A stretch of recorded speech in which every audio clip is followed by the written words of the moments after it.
Welcome back to History and Freemasonry, where ancient symbols reveal timeless truths. Tarot and Freemasonry, the Hidden Link.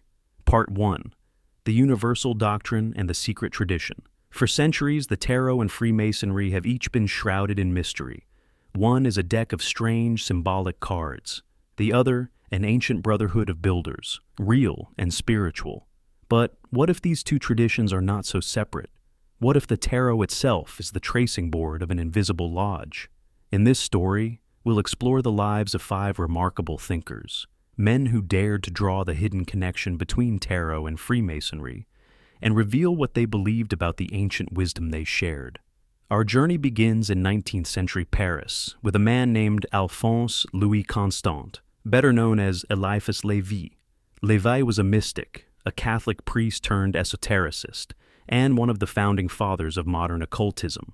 In his book Transcendental Magic, Lévi declared the tarot to be more than a card game. He called it the Bible of Bibles, a pictorial book of wisdom, preserving universal truths also hidden in Freemasonry and Kabbalah.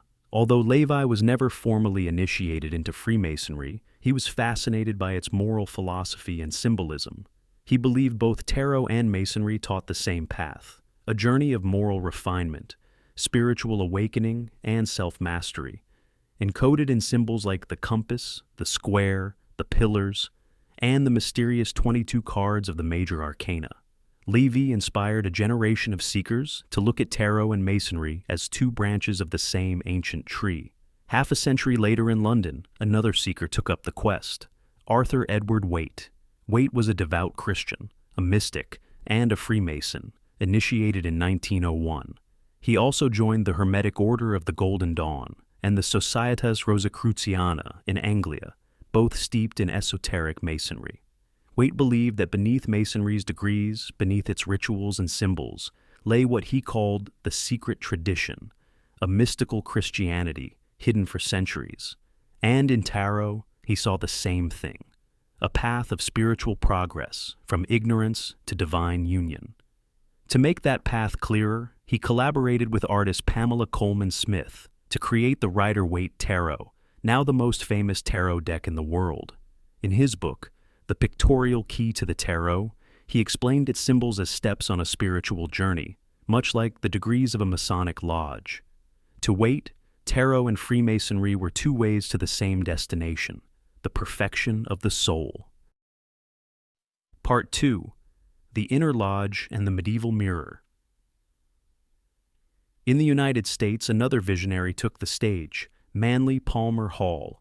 Born in 1901, Hall became a philosopher, lecturer, and writer, and was initiated into Freemasonry in 1954, eventually receiving the 33rd degree of the Scottish Rite. Hall believed Freemasonry was the last great repository of the ancient mysteries, the wisdom of Egypt, Greece, and the early church, disguised in the symbols of builders. He called this philosophy the Secret Teachings of All Ages, which he published in 1928. In this monumental work, Hall described tarot as a symbolic book of wisdom, a kind of portable tracing board, full of Masonic virtues and moral lessons. For him, both Masonry and tarot aimed at the same goal, to teach man to build his own inner temple. But not all Masons were content with the outer forms of the craft. Paul Foster Case, an American occultist and Mason, felt that Freemasonry had lost touch with its esoteric heart. So he created his own inner lodge, called Builders of the Adytum, or BOTA. Case believed the tarot was more than a symbolic book. It was a working tool of initiation. In his book, The Tarot, A Key to the Wisdom of the Ages, he outlined a complete system of spiritual development using the cards, inspired by Masonic and Kabbalistic principles. Like a Mason climbing the degrees, Case taught that each tarot card represents a lesson on the path to self-realization, and that by meditating on these symbols, one could build the true temple of light within. Finally, we come to Oswald Wirth, a Swiss occultist and Mason, and a disciple of Lévi's ideas. Wirth believed the tarot preserved medieval initiatory wisdom that he saw alive in the rituals of Freemasonry.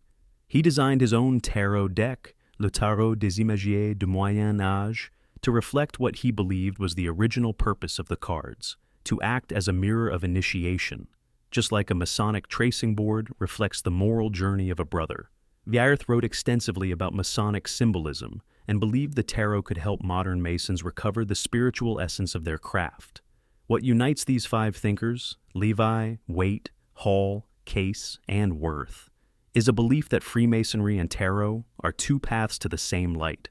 Both teach us to build ourselves, to climb from ignorance to wisdom, from darkness to light. Both use symbols, degrees, and mysteries to awaken the divine spark within us. Whether you sit in a lodge among brothers or lay out cards on a table in solitude, the work is the same, to perfect the rough ashlar of your soul. The tarot and the square, two keys to the same door. Will you step through? If you find Masonic history enlightening, please like, share, and subscribe, and continue your journey in the light of the great architect of the universe. Thank you.